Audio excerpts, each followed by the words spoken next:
The sun streamed through the window, illuminating dust motes dancing in the air of Sarah's small, cluttered office. On the walls, posters of adorable kittens and puppies begged for help, their big, sad eyes seemingly pleading directly to anyone who looked their way. These weren't just posters, they were the faces of Save Our Paws, Sarah's wildly successful animal rescue campaign. And Sarah? She was the heart of it all. She was a whirlwind of energy, a small woman with a booming voice and an even bigger heart, or so it seemed. She worked tirelessly, or at least that's what she projected to the world. Days were spent organizing adoption events, nights were filled with responding to emails and social media messages, always keeping the Save Our Paws brand front and center.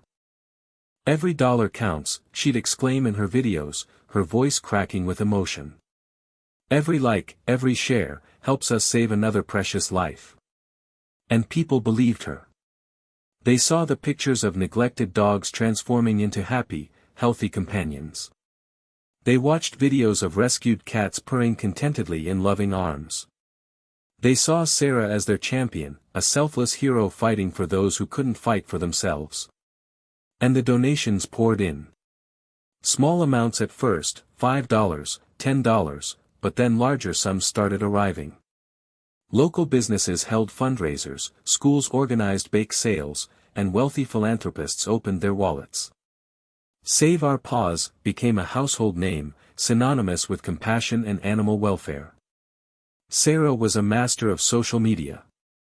Her Facebook page was a carefully curated collection of heartwarming stories and compelling images. She knew exactly what to post to trigger an emotional response, to loosen purse strings, and to inspire action. A picture of a three-legged dog rescued from the streets? Guaranteed to go viral. A video of a blind kitten being cuddled? Donations would surge. She was a natural storyteller, weaving tales of hardship and hope that captivated her audience. She spoke of the overcrowded shelters, the desperate need for medical care, and the unwavering love that animals had to offer. And people ate it up.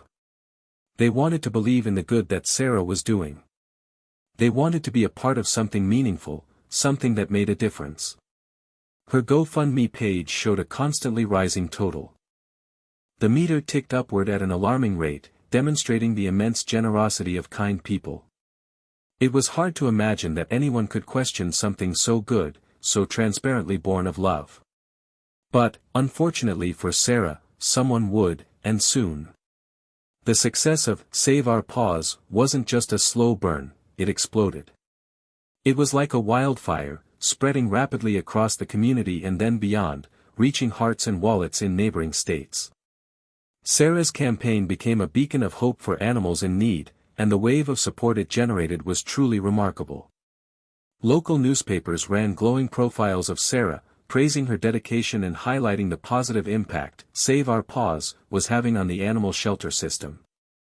Television news crews visited her office, filming segments showcasing the adoption events and interviewing volunteers who gushed about Sarah's leadership. One memorable news clip featured a shy, elderly woman named Mrs. Gable, who tearfully recounted how adopting a senior dog from Save Our Paws had transformed her life after the loss of her husband. "He's my best friend," she said, hugging the fluffy white dog close. "I don't know what I would do without him. Thank you, Sarah, from the bottom of my heart."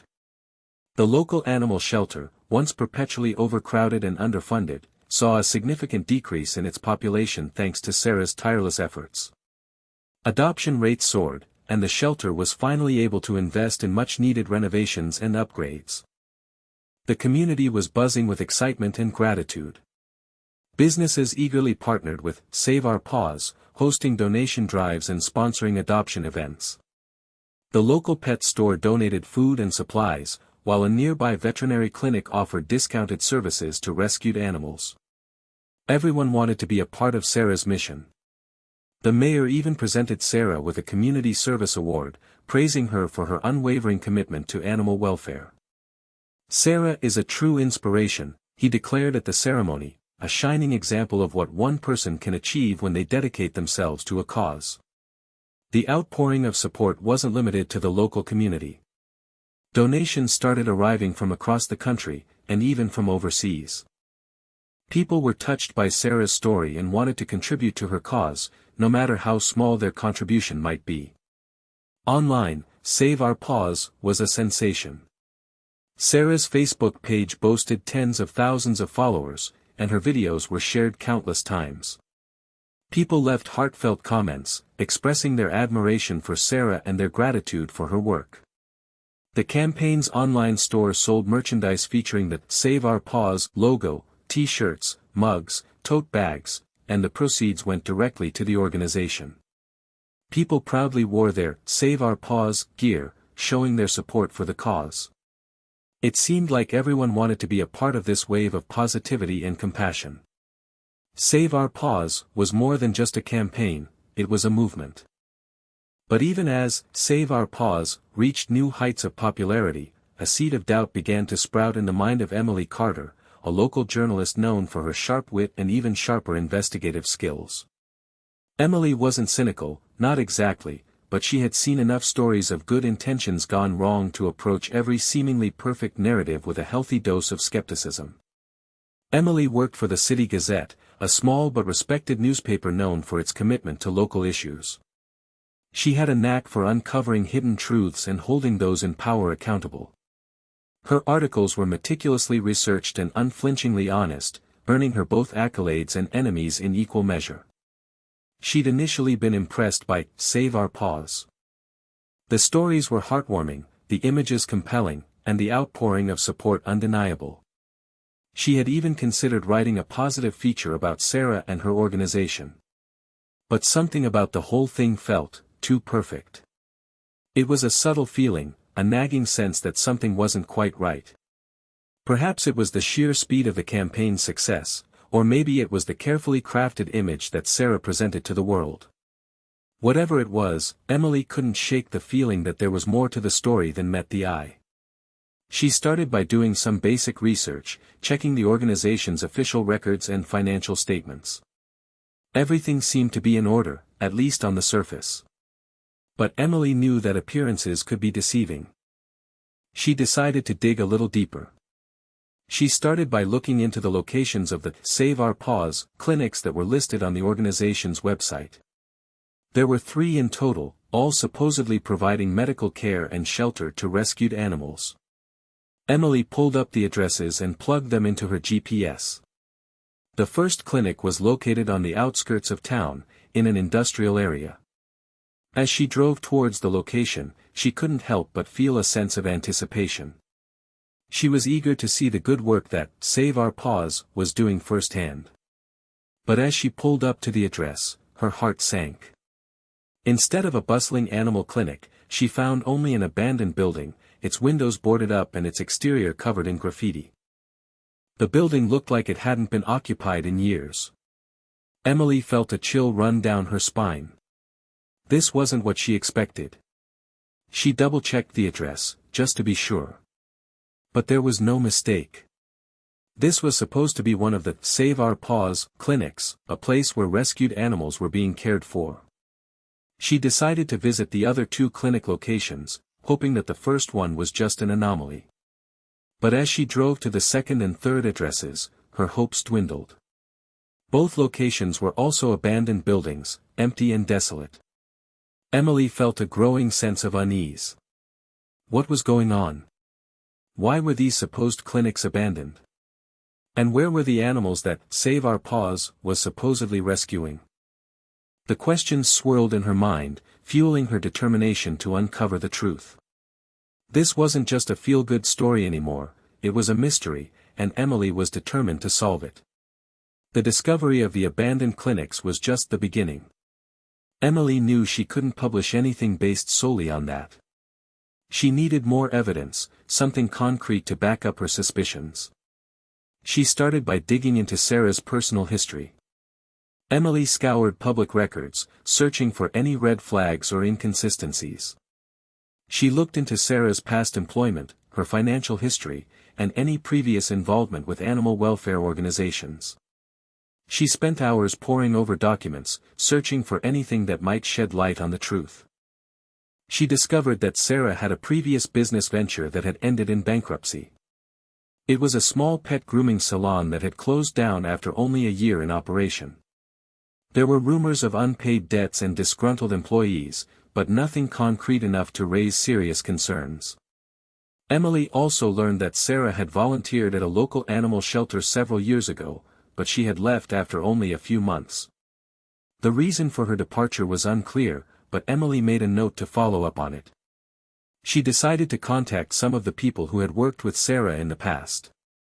She reached out to former employees of the pet grooming salon and volunteers from the animal shelter. Most were reluctant to talk, but Emily was persistent.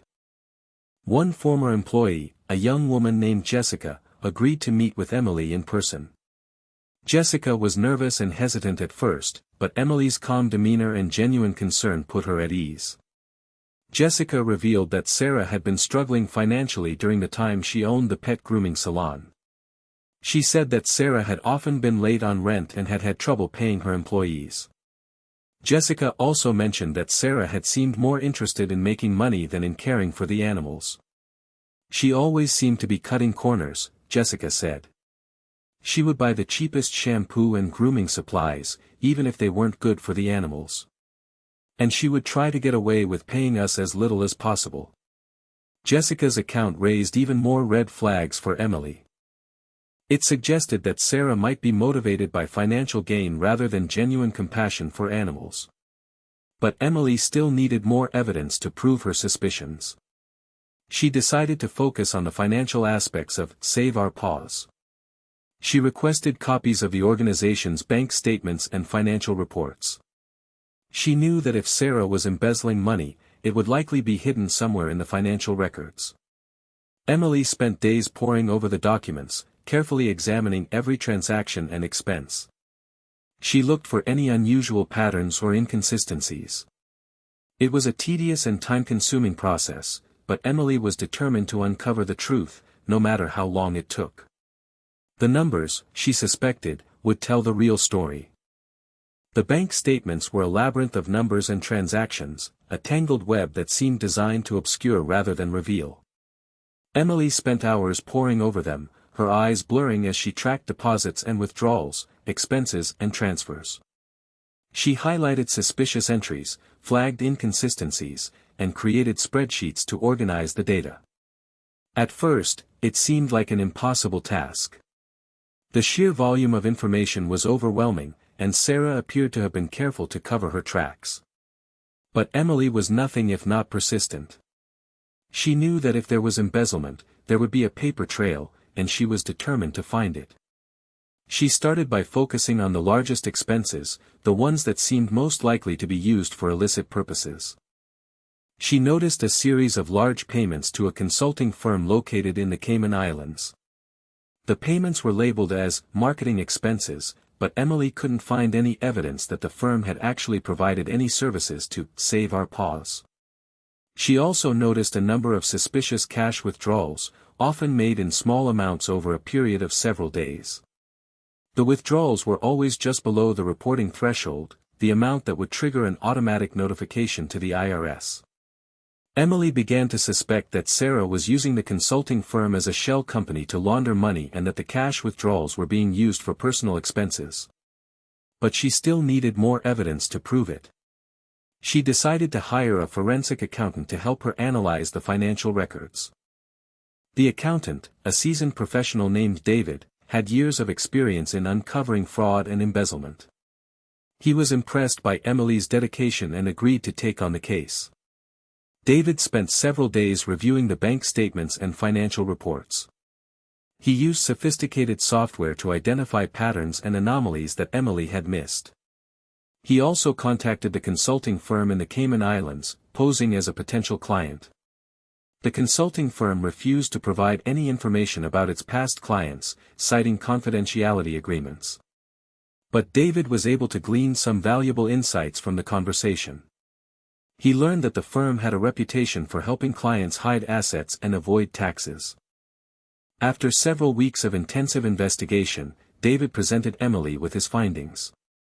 He concluded that Sarah had indeed been embezzling money from Save Our Paws.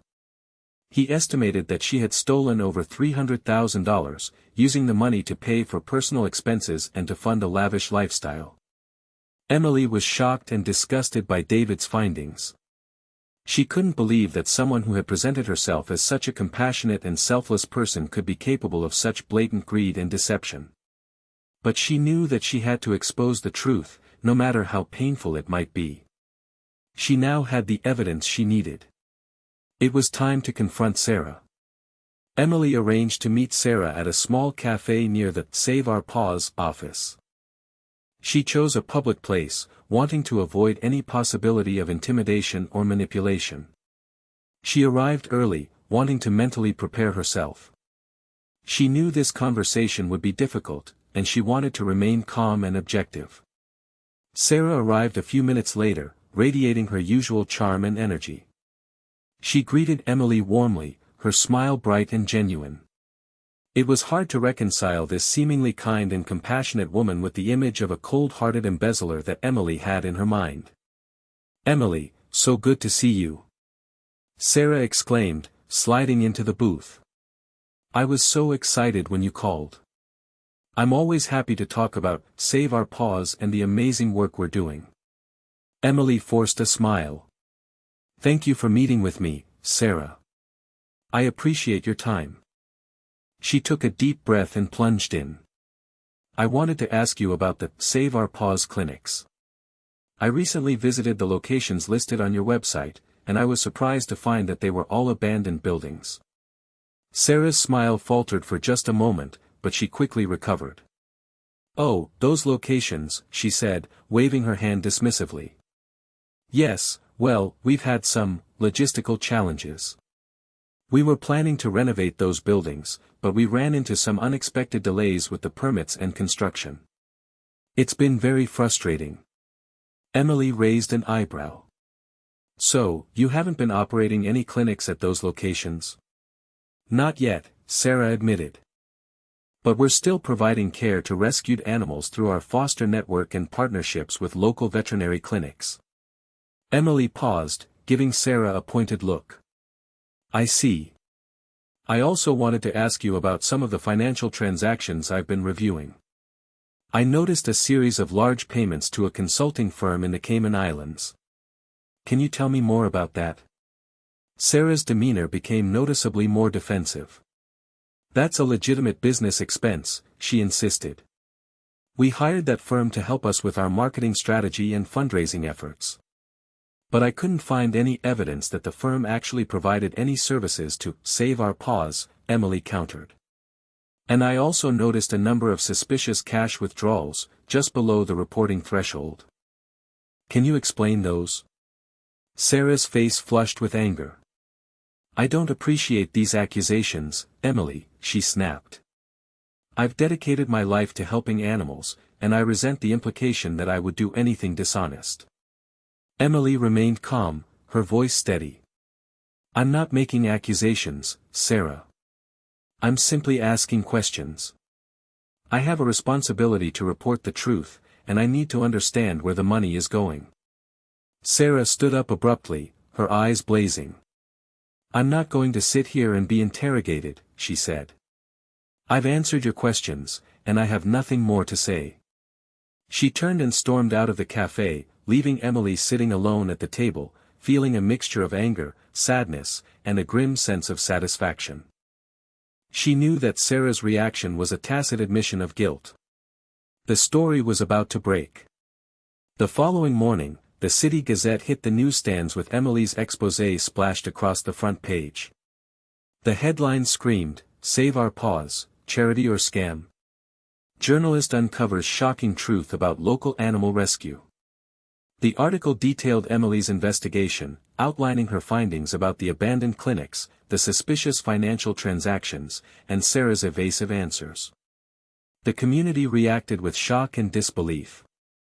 People who had donated generously to Save Our Paws felt betrayed and heartbroken. They couldn't believe that someone they had trusted and admired could be capable of such deception.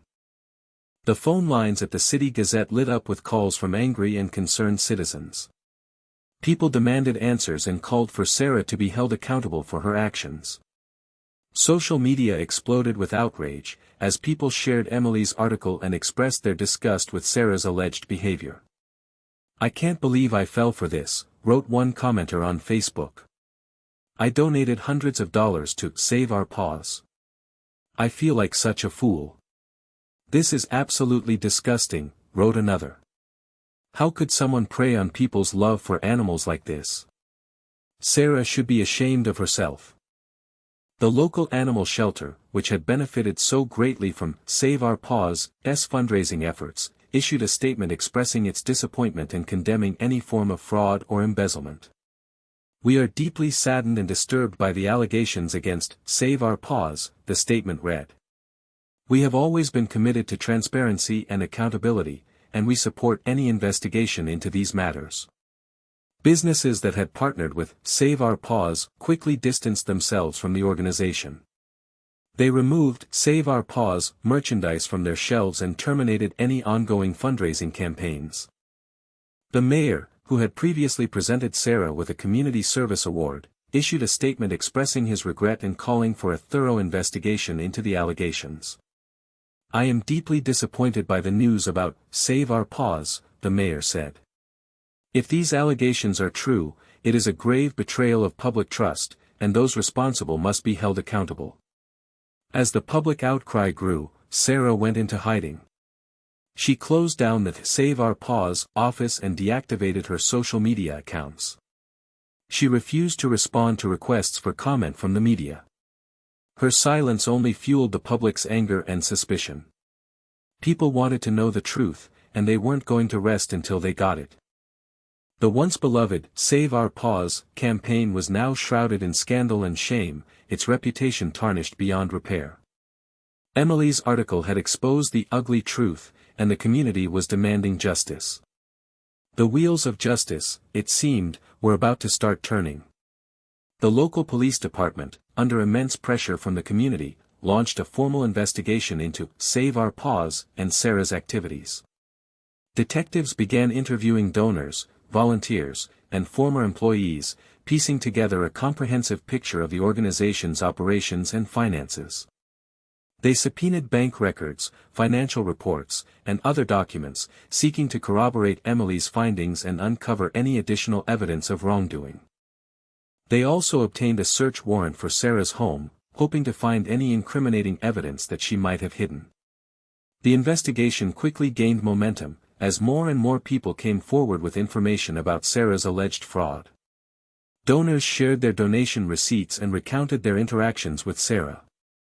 Volunteers described their experiences working for Save Our Paws and expressed their suspicions about Sarah's behavior.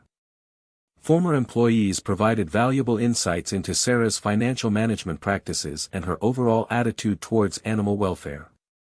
They confirmed that Sarah had often cut corners on expenses, prioritized fundraising over animal care, and seemed more interested in personal gain than in the organization's mission.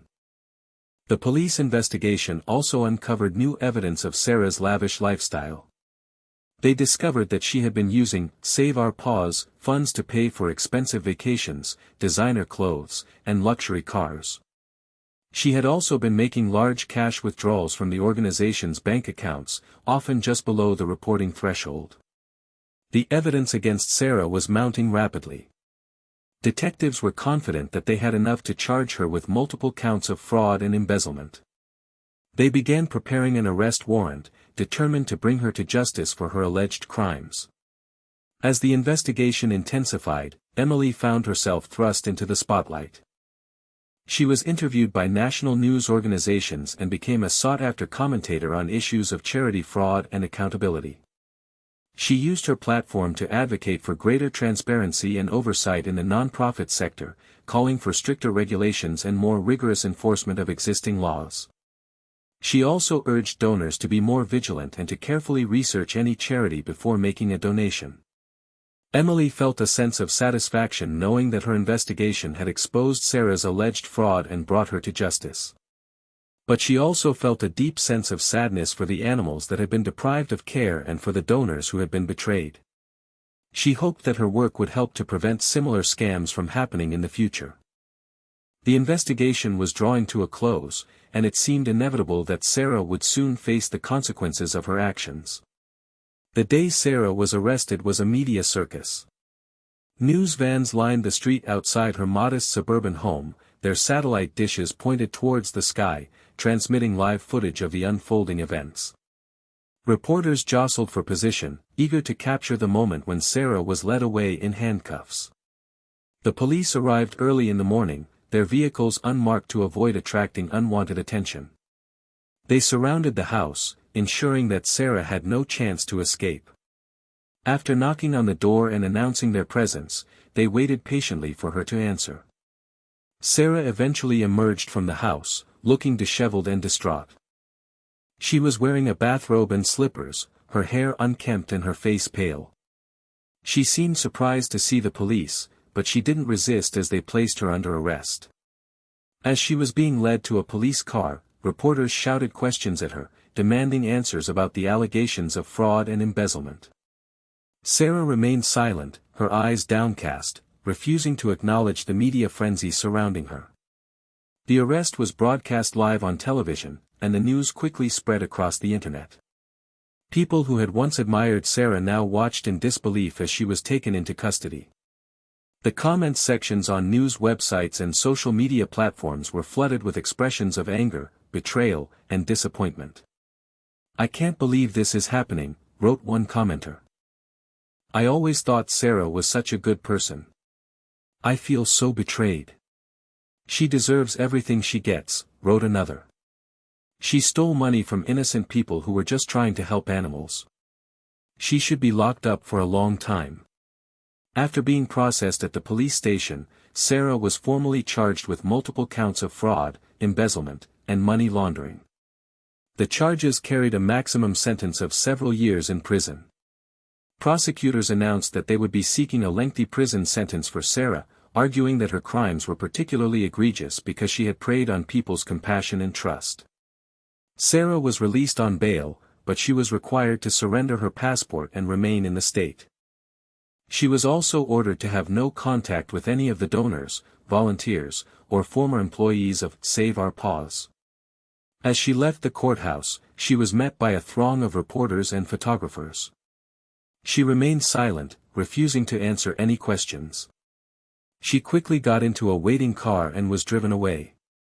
The arrest marked a dramatic turning point in the Save Our Paws saga.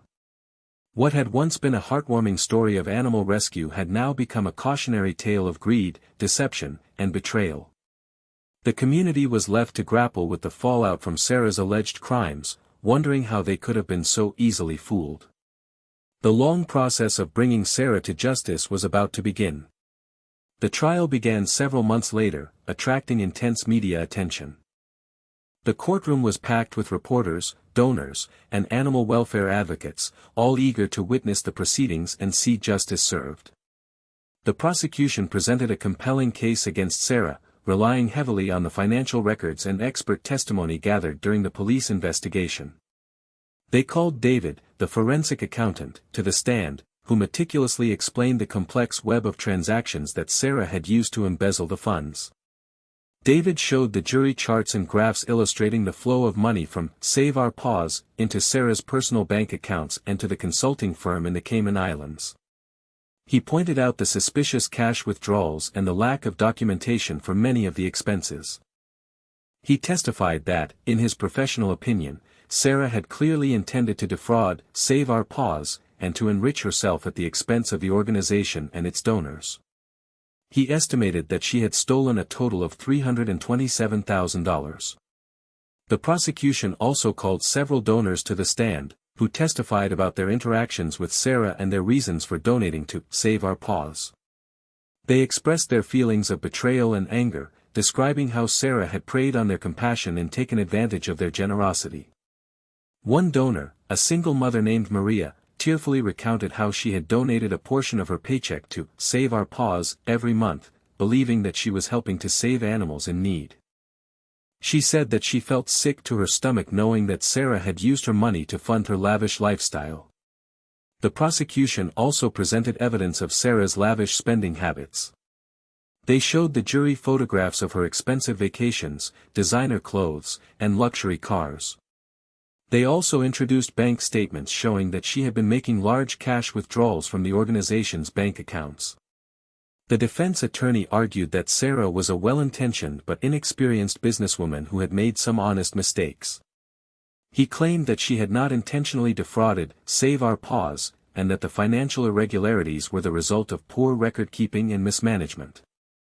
He called Sarah to the stand, who testified that she had always acted in the best interests of the animals and that she had never intended to steal any money. She claimed that the payments to the consulting firm were legitimate business expenses and that the cash withdrawals were used for valid organizational purposes. However, Sarah's testimony was often contradictory and evasive. She struggled to explain the discrepancies in the financial records and to justify her lavish spending habits. The prosecution skillfully cross-examined her, exposing the weaknesses in her defense. The trial lasted for several weeks, with both sides presenting their evidence and arguments. The jury was left to weigh the evidence and determine whether Sarah was guilty of the charges against her. The fate of Save Our Paws and the woman who had built it rested in their hands. After days of deliberation, the jury reached a verdict. The courtroom fell silent as the jury foreperson stood to read the verdict. Sarah sat at the defense table, her face pale and drawn, her hands clasped tightly in her lap. "We, the jury, find the defendant, Sarah Miller, guilty of fraud in the first degree," the foreperson announced. A gasp rippled through the courtroom. Sarah closed her eyes for a moment, her body slumping slightly. The jury continued to read the verdict, finding Sarah guilty on multiple counts of embezzlement and money laundering. As the verdicts were read, the prosecution team exchanged glances, a sense of satisfaction evident on their faces. The donors and animal welfare advocates in the courtroom erupted in applause, relieved that justice had finally been served. Sarah's attorney immediately requested a mistrial, arguing that the prosecution had presented prejudicial evidence and that the jury had been unduly influenced by the media coverage of the case. The judge denied the motion. After the verdicts were read, Sarah was taken into custody and transported to the county jail. She was scheduled to be sentenced in several weeks. The sentencing hearing was another media spectacle. The courtroom was once again packed with reporters, donors, and animal welfare advocates. The prosecution presented victim impact statements from several donors, who described the emotional and financial harm that Sarah had caused them. One donor, an elderly woman named Mrs. Davis, testified that she had donated her life savings to Save Our Paws, believing that she was helping to save animals in need. She said that she had been devastated to learn that Sarah had stolen her money and used it for her personal gain. Sarah's attorney argued for leniency, claiming that she was a first-time offender and that she had already suffered enough as a result of the media attention and public shaming. He asked the judge to consider her past good deeds and her commitment to animal welfare. Sarah addressed the court, expressing her remorse for her actions. She apologized to the donors and the community, saying that she had never intended to cause them any harm. She claimed that she had made some mistakes, but that she had always acted in the best interests of the animals. The judge listened attentively to the arguments and the testimony. After considering all the evidence, he delivered his sentence. "Ms. Miller," the judge said, "your crimes were egregious and reprehensible. You preyed on people's compassion and trust, and you stole money that was intended to help animals in need. Your actions have caused significant harm to the community, and they cannot be tolerated." The judge sentenced Sarah to 5 years in prison. He also ordered her to pay restitution to the victims of her crimes. As Sarah was led away to begin her prison sentence, the courtroom erupted in applause once again. Justice had finally been served. The Save Our Paws saga had come to an end. But the lessons learned from the case would continue to resonate in the community for years to come. The need for vigilance, transparency, and accountability in the nonprofit sector had been made painfully clear. In the aftermath of the trial, the community began the difficult process of rebuilding trust and supporting legitimate animal welfare organizations. The local animal shelter, which had been inadvertently caught up in the Save Our Paws scandal, worked tirelessly to restore its reputation and regain the public's confidence. New leadership was brought in, and stricter financial controls were implemented. The shelter also launched a transparency campaign, making its financial records publicly available and inviting community members to attend board meetings and volunteer their time. Several new animal rescue organizations emerged in the wake of the Save Our Paws scandal, vowing to operate with integrity and accountability. These organizations focused on grassroots fundraising and community involvement, emphasizing the importance of transparency and ethical practices. Emily, who had played such a crucial role in exposing Sarah's alleged fraud, continued to advocate for greater oversight in the nonprofit sector. She wrote articles and gave speeches, urging donors to be more vigilant and to carefully research any charity before making a donation. She also worked with lawmakers to strengthen regulations and enforcement mechanisms related to nonprofit organizations. She believed that it was essential to create a system that would protect donors from fraud and ensure that charitable funds were used for their intended purposes. Emily received numerous awards and accolades for her investigative reporting, but she remained humble and focused on her mission. She saw her work as a public service, a way to hold those in power accountable and to protect the vulnerable from exploitation. The Save Our Paws saga served as a wake-up call for the community, reminding them of the importance of critical thinking, due diligence, and ethical behavior.